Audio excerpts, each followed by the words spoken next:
All right, thank you.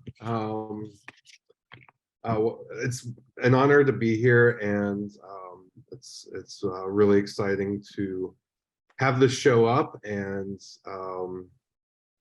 be able to just talk about it rather than as something that is up rather than something that will be going up.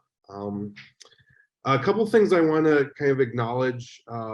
First is that land acknowledgement.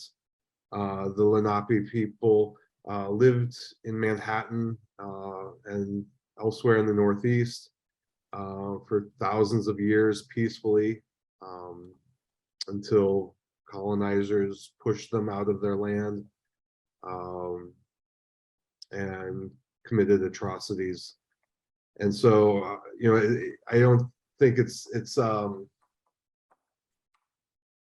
I think that we're going to be talking about immigration. We're going to be talking about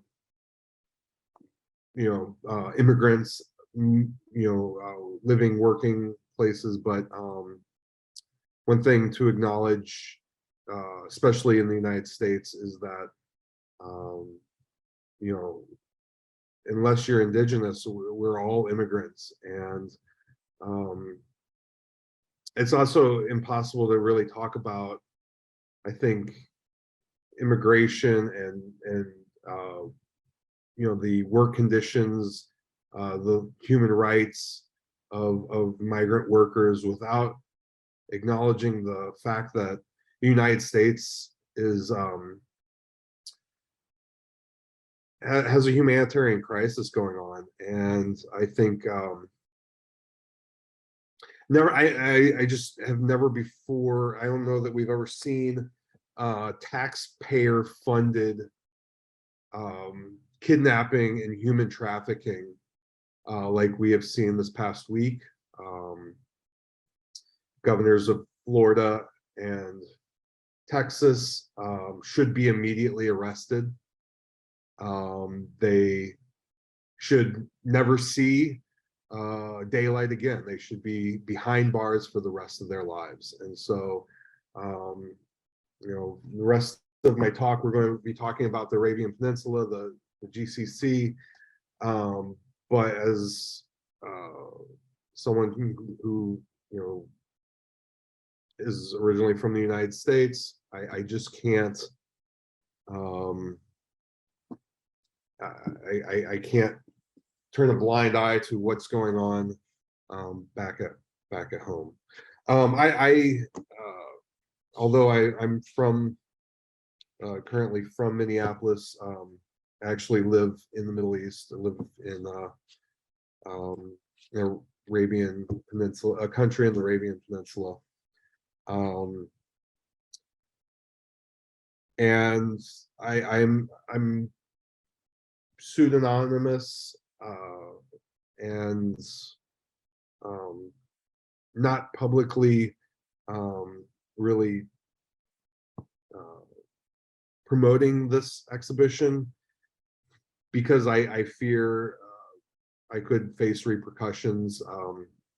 It's a topic that is it's a gray area here.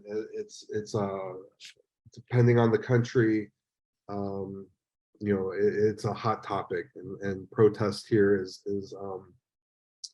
not condoned, and for non-citizens, those of us that make up anywhere from 75 to 85, 90% of the population in these countries, we can't protest, we can't speak up, we can't unionize, we can't do much. And so, but it's an issue that I see on a daily basis, and have come to know many expats. I call everyone that's not a citizen here an expat. I think that's the I don't see a difference. I know that oftentimes expatriate is supposed to mean white person from the West, but people from all over the world come here and work on these visas that are,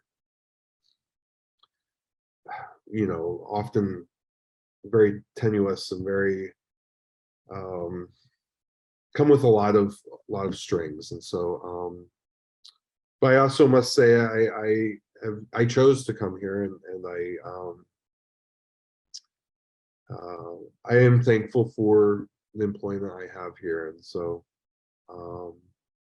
but I also have witnessed some things that have led me to where we are now. So I guess I moved here in 2016, and I was I moved right into an apartment that my institution puts me in, and I guess first thing I noticed was this closet. I thought it was a pretty big closet, but then I noticed that there was a door behind it, and that led to a very small bathroom, and that was kind of the beginning of the realization of how things are here. And I think I want to say this. I think that these are all symptoms of a much larger issue. What we see in the United States, what we see here in the Gulf, what we see with any kind of refugee crisis, people seeking asylum all across Africa, Syria, people trying to find a better life, find safety. These are all symptoms of a much bigger problem. And today is September 17th. It's the 11th anniversary of the first day of Occupy Wall Street. And I'm going to talk about Occupy throughout this talk. Several of the artists in the show I actually met in Zuccotti for the first time. Noah, Dredd, Molly. And people often ask, like, what's Occupy Wall Street doing today? Where did it go? What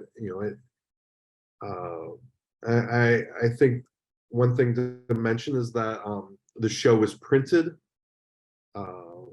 by a friend of mine who I started a business with, a printing business. We used funds from a settlement, my settlement with the NYPD, to buy that printer. The Gulf Labor Coalition, Artist Coalition, was starting around that time, and many of a lot of the energy that came out of Occupy, the museums and so forth, went on to stage protests in New York. And so there is this, we were trying to have a conversation back then about a much larger problem, and that was global inequality in all forms. And I think that's the root problem here, because if you ask citizens where I live, they'll tell you that the workers that come and build everything and clean their houses and watch their children, they'll tell you, oh, they could have they have a better life here than back at home. And that may be true for some, but not usually for those who are working more laborious jobs. the more poverty-stricken countries tend to have lower paying jobs here. And so I guess the justification for a lot of the poor conditions, the low pay and so forth is that if they don't like it, they can go home. And so as disgusting is to hear that, there is truth to it. And so I guess this all comes back to just the great discrepancy that we have between the richest people in the world and the poorest, and the fact that wealth has not been distributed in any kind of equitable fashion whatsoever. And so I just would say I think it's criminal that we have billionaires. I think it's criminal that we have third world nations with where people are willing to subject themselves to slave-like conditions, or the dream of any kind of future, any kind of safety. They must leave their families. They must travel and not see their families for often years at a time. Often get very few days off. And so, this show is about that call to more global income equality, and also like social equality and just basic human rights. And so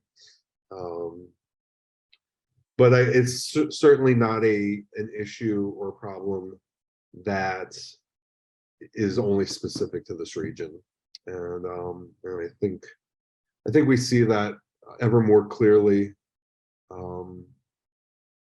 So I guess with that said, that's kind of my intro. Let's take a look at the show.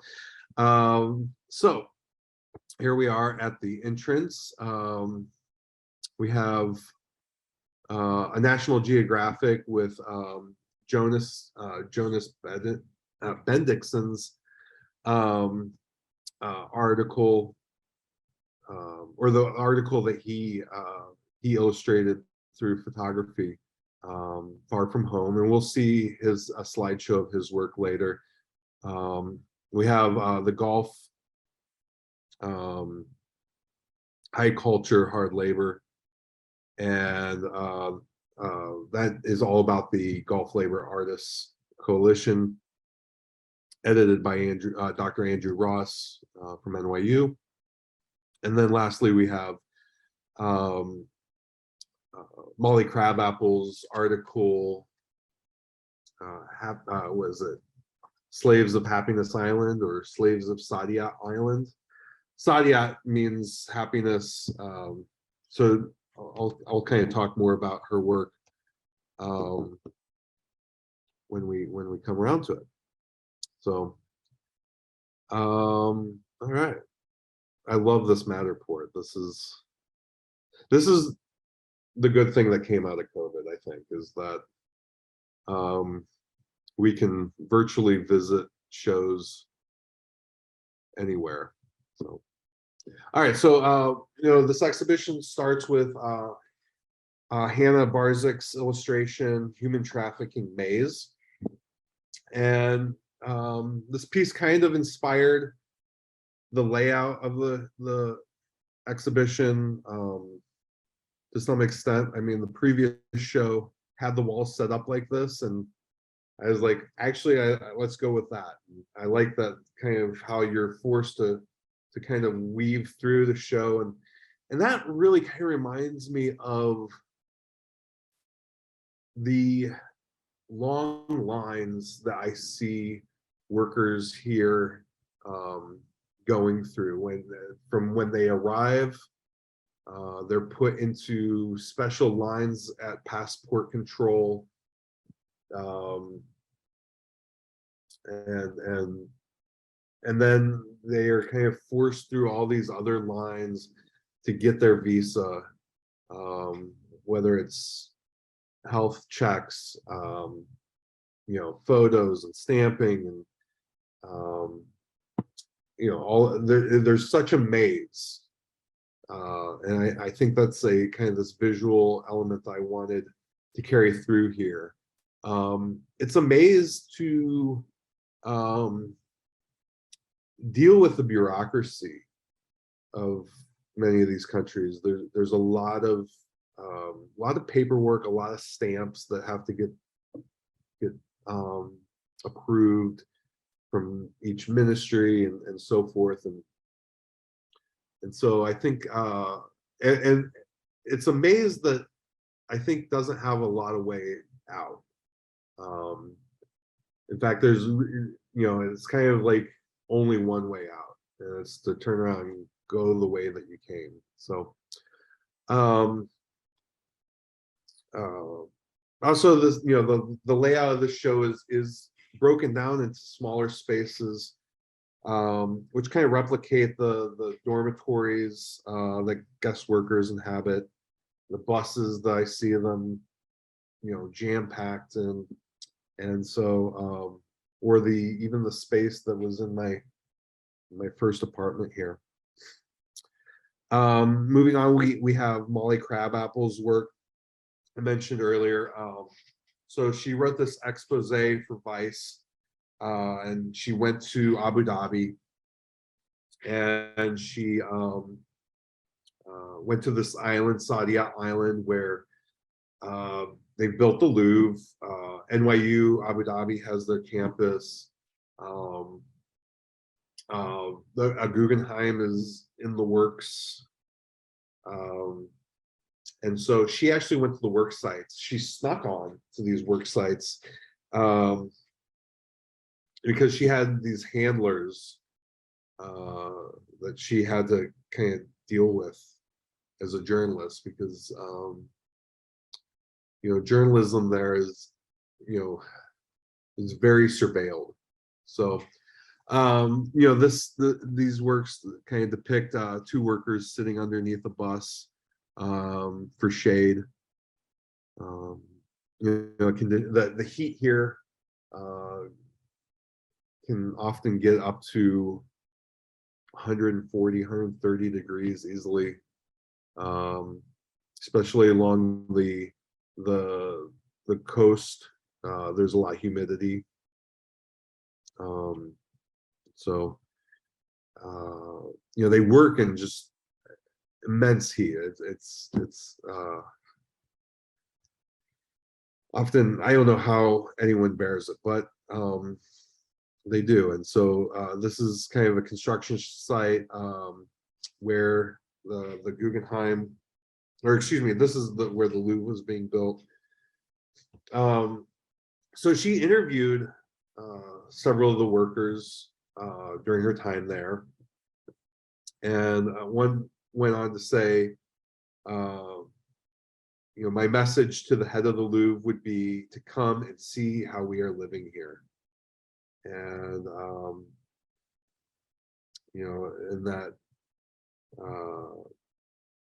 another one described it as hell. And so some of the men that she interviewed explained that they work 7 days a week for as little as $176 a month. And but one described it as hell is better than here.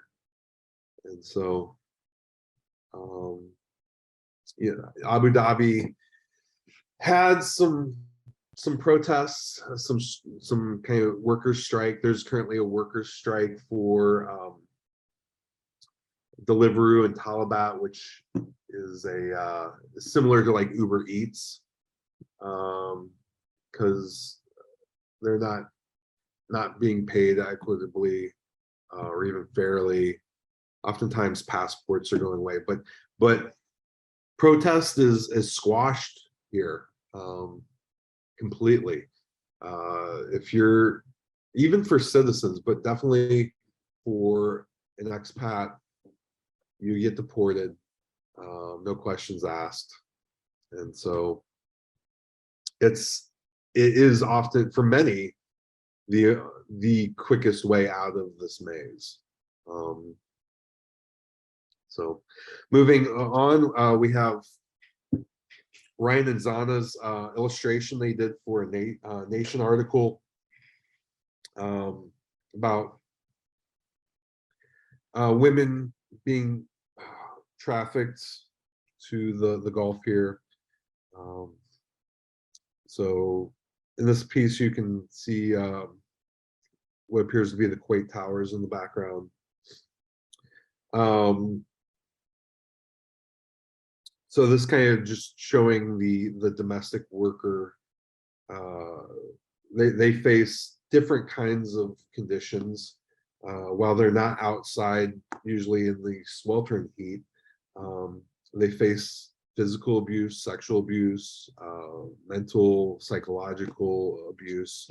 In many instances, many stories have been reported of that.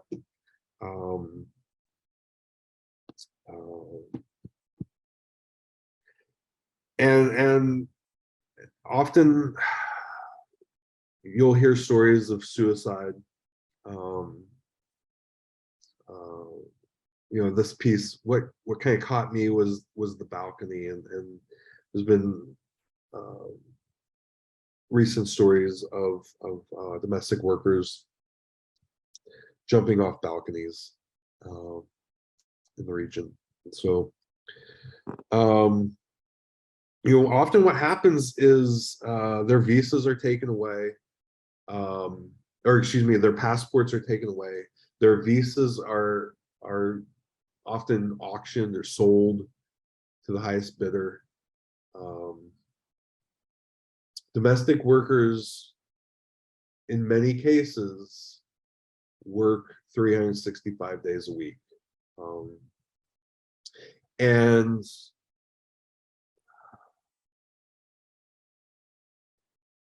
their minimum wage, the wage that is required by the government, is essentially one Starbucks cup of coffee per day. And so and they have to pay these recruitment fees that are just you know, that kind of linger for years. Just to, you know, they have to pay to work. And so that's how they get stuck there, is because they can't afford to come back. So yes, these three, Ryan, Hannah, Molly, can represent the illustrations for publications, and I think that you know, I found their work went really well together, kind of showing, well, there's kind of this red, black, and tan color scheme running through the pieces. I felt like I wanted to, you know, aesthetically, that's I wanted to keep them together, and kind of get the feeling of both the construction workers and the domestic workers. So we'll go around the corner.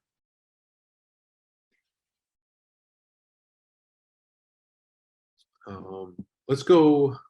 We're going to come back to this. This is going to be the last part. Let's go around to Greg and Matt and start talking about the so this is kind of this section here is represents the Gulf Labor Artists Coalition. It's a group of artists, activists, professors, anthropologists, so forth, writers, architects, And they organized a lot of creative interventions, especially within the rotunda of the Guggenheim here in New York City, or there in New York City. I'm not in New York right now. And they did a 52-week project where each week they had a different poster or action or some kind of writing, some post on their website over 2014, 15. And so first artist we're going to look at here is Greg Chalette and Matt Greco. And so they collaborated on these 3D printed collectibles that similar to what you would find in the gift shop at the Guggenheim. And they shop drop them. So shop dropping is the opposite of shoplifting. It's they left these in the gift shop for free for unsuspecting people to find and learn a little bit about the conditions of the workers who are building the Guggenheim in Abu Dhabi. So, and these dormitories are jam-packed, and so I guess one thing I would say is I've seen dormitories where these work compounds what they're, and we're going to see what they look like on the inside with Jonas's photography. But what's really was really just absolutely heartbreaking was during COVID, when work was shut down, these dormitories became locked down, whereas other neighborhoods, other residential areas weren't. And in many cases, workers share a bed. For 12 hours they have a work shift, and 12 hours they have that bed, and they switch. And so during the pandemic, we found that they were stuck sharing a bed, a small bunk bed. And so these areas were overcrowded because they weren't leaving the residential compound where they're kept.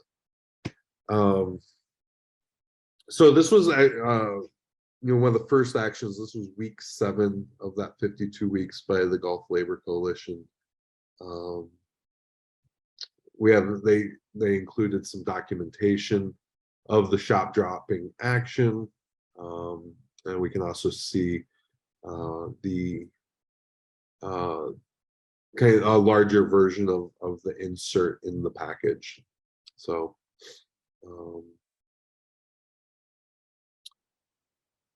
you can kind of, how long is it? You can kind of see here they are just kind of placing the pieces in there. I think this might be someone who found them. You can see next, there's actual Guggenheim collectible. So it's based off the actual kind of collectible that you could buy of the Guggenheim. So it's a real,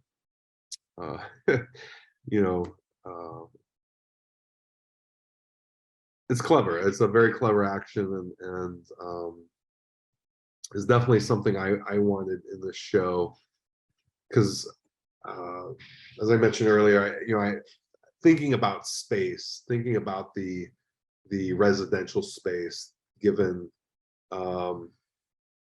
is kind of, I think, where this specific topic came to really get me, right? Is just seeing a closet that's much so, you know, here we move on to Pedro Lash's piece. This is a long, he always has two titles. So it's titled Of Saadiyat's Rectangles and Curves, or, and here's the long version, Santiago Sierra's One Sheikh, Two Museum Directors, Three Curators, One University President, Two Architects, and One Artist, remunerated to sleep for 30 days in a 13 by 14 foot windowless room with shared bedroom and no door. So he kind of designed this poster for an ongoing series called Art Biennials and Other Global Disasters. And so he's comparing the, you know, giant footprints of these cultural centers being built in Abu Dhabi. So we're looking at the Louvre, we're looking at the Guggenheim, Sheikh Zayed Museum, and the Performing Arts Center. And then he also includes the Biennial Park, Venice Biennale Park and pavilions, which kind of makes sense because the culmination of the 52 weeks and the actions by Gulf Labor led to workshops and talks at the Venice Biennale. And so all of those cultural institutions and their large footprints compared to the 17 meters square, 182 foot square, you know, area, square foot area of a room that 10 workers would live in. All right, and just kind of give us that comparison. So just kind of put things in perspective. So this next body of work is a graphic novel by Noah Fisher. I met, as I was mentioning, I met Noah Occupy Wall Street. You may remember there was a tall gentleman with a large coin. I think it was either a nickel or a penny. He was wearing a large coin mask, and he and I definitely, you know, got to talking about art and creative actions at Occupy Wall Street, and so take a step back here.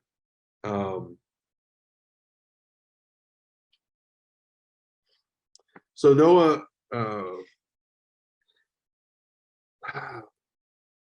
he was part of the global ultra luxury faction, acronym GULF, and he began organizing some actions at Occupy Wall Street, which later, you know, he was instrumental in kind of forming the Occupy Museums, which was protesting for you know, art workers and artists, better wages and better conditions for both, and then that kind of tied right into, like, you know, who are the art workers that are kind of suffering the most, and it's probably these people working in Abu Dhabi building these museums in just scorching heat and for little pay. And so you know, this Gulf Labor Coalition, aside from just having, or from the posters and the pieces, had a lot of actions going on. So we saw that kind of came from Occupy, including the Illuminator, which was projecting images onto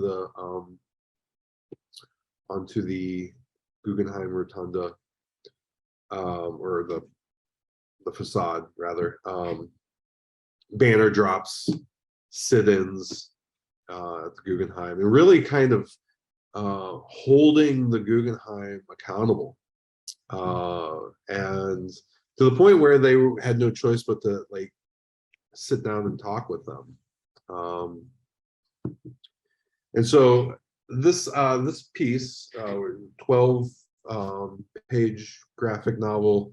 These are the actual original watercolor and ink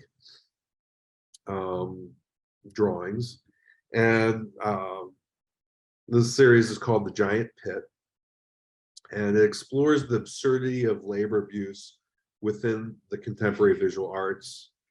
It's set in this dystopian future on Saadiyat Island, and follows an aging art worker into a nightmarish scenario in which the Guggenheim family's fortune in mineral extraction is colorfully elucidated at his expense. And so it's the most fantastical work in the show, but I think it perfectly illustrates the larger problems of capitalism and greed and this generational wealth that is not shared, is not, you know, just this global inequality. And so yeah, I guess we should take a look at let's go into the back room now and take a look at Jonas's work, which is I think the most literal works in the show, whereas Noah's is probably the most abstract in many ways. And so Jonas, he was really great to work with on this. He ended up giving us more photos than I originally expected, or more photos than he's published on his website, and far more than what were published in the Nat Geo. You know, these photos really depict the raw truth of what I see here, and what, you know, but this I think of as this invisible community. You know, he really makes them visible in such a way that you can't look away. You can't argue with it. This is, you know, this is photojournalism at its finest. And I think what you know, I love his compositions. I love the stories that he's able to tell. The places that he was able to go. So he was in Kuwait, in Qatar, and in the Emirates. And then he would also go to the Philippines, I think Sri Lanka, and connect with the family members that these workers leave behind. And so, and he was able to really capture the entire life experience. So you see, you know, the men playing cricket there. Usually that's a Friday afternoon, evening activity. You see these kind of on the outskirts of town, off into the desert, and just here we can kind of see the sleeping conditions, living conditions, and then we also are going to see just these juxtapositions of their lives with those the tourists. I mean, if it seems like the beaches of Abu Dhabi and Dubai have become this destination for Instagram models and influencers and so forth, and yet this is the real scenes that you would find if you take a step away from the photo hotspots. And so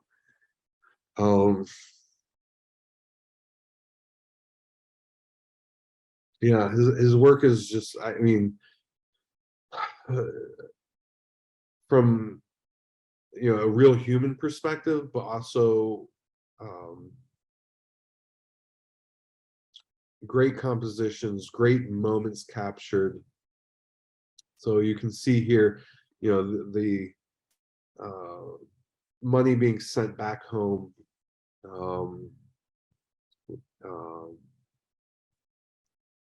some of the random places that workers find to live. In many cases, the employer doesn't provide housing, and it's a really difficult experience trying to find housing when you're working all the time. And you can kind of see all the different tasks that are often expected. And so, I mean, we're looking, he's wearing a hat that says Qatar, and in 2 months, all the world's eyes are going to be on Doha and the World Cup. And I think that's kind of what makes this show very timely, is that in the 6 years that I've been living here, I've seen Doha completely just develop its infrastructure around this 2 months, few weeks of soccer games, building an entire subway system in no time at all. These stadiums, they had to build all the roads to get to these stadiums, and it's absolutely mind-boggling how little was prepared when they were given the games, and then how much they've had to develop, and how many people have died in the process. So this is in Kuwait here. And so we're kind of transitioning from the construction workers and into the lives of the domestic workers. And where he also kind of follows them from their original path, the recruitment centers, the training centers, back in their home countries. So I believe here we're looking, this is in Indonesia, and then here this would be Kuwait, and just this kind of the process, the bureaucracy, all of the paperwork, having the passport taken away from you, which is a common practice for short periods of time for literally everyone who moves here to work. But depending on what nation your passport's from, it can, you could have your passport confiscated completely. And so, because they fear absconding cases, they fear that people will flee. And so there have been laws that have recently been passed to make sure that doesn't happen, but enforcement of laws is hit or miss, and it's usually miss. And so here we can see workers on the beach. This would be on a Friday and another day off. This also peers into less talked about nightlife here, prostitution, human trafficking of this sort is very, it's this open secret, right, that exists. So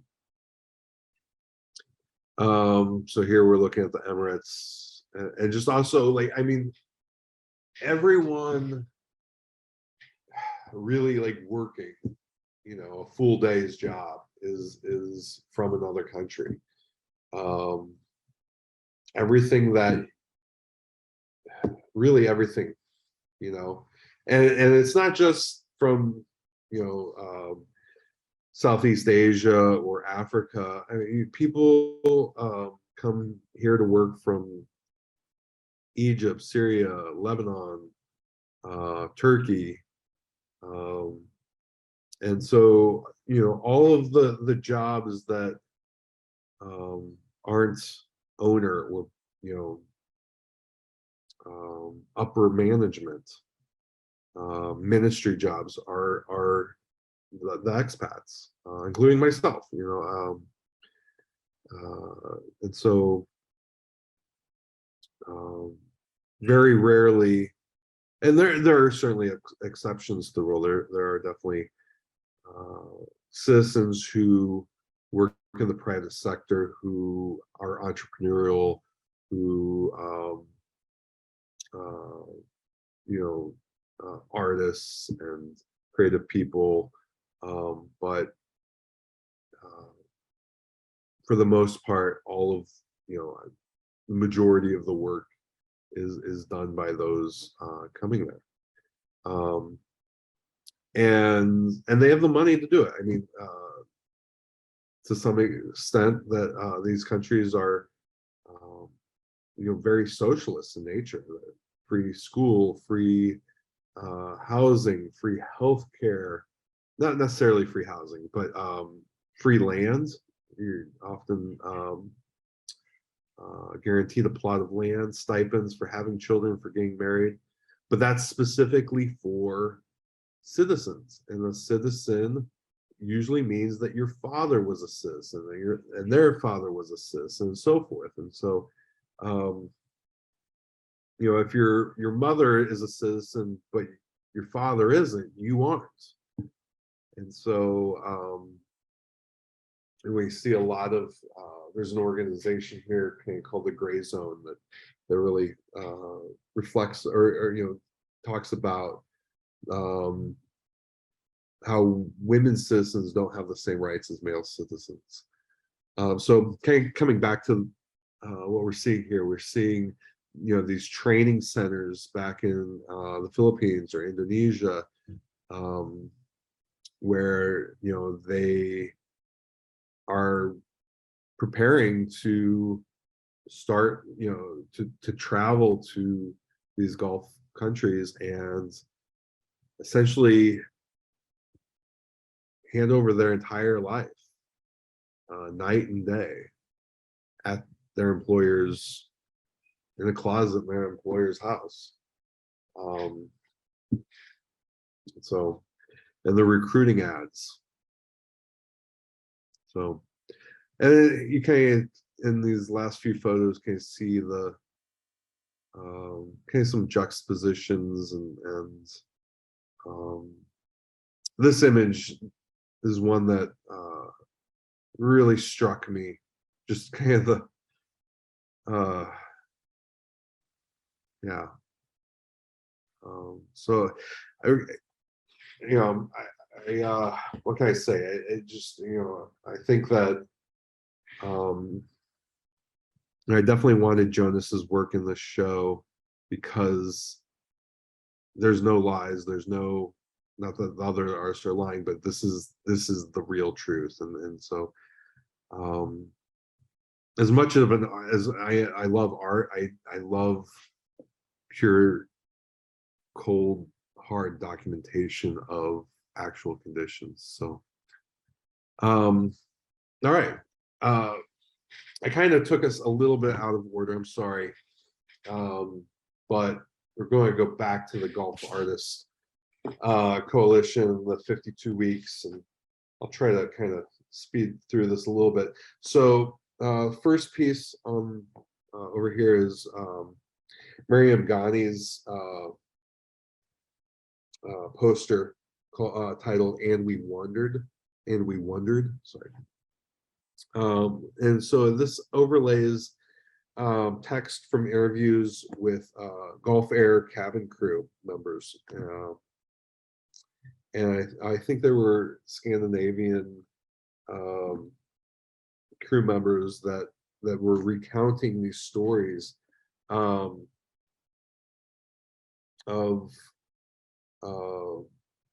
these new recruits waiting to board flights, wearing construction company shirts, and then it talks about when they get there, and then they are so optimistic on their way there, and then also kind of this comparing it to coffins that are being sent back to these home countries. And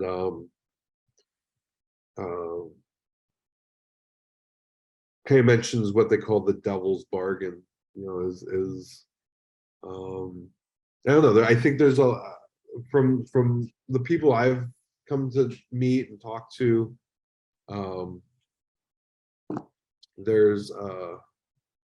think there's a lot of expectations that things are better than they are. But more and more the truth is becoming more apparent. For several years recently, the president of the Philippines, I'm going to mispronounce his name, Duarte, I believe, he actually bans any domestic workers coming to Kuwait until conditions improved. And I think he's allowed people to actually come back, but it's coming back to these home countries and like, hey, this is not what they were sold. And so moving over to the next piece by Dred Scott, which is Your Elite Status Guaranteed. He satirically appropriates a promotional still from The Little Colonel with Shirley Temple and Bill Robinson. And it's parodying the myth of the happy servant, right? So Dred subversively includes the Saadiyat Island logo, and which is really the Abu Dhabi's flagship tourism project. And it's Dred's I feel always on point with his tongue-in-cheek approach to many of his works, that it's a very dark humor that it just always is spot on,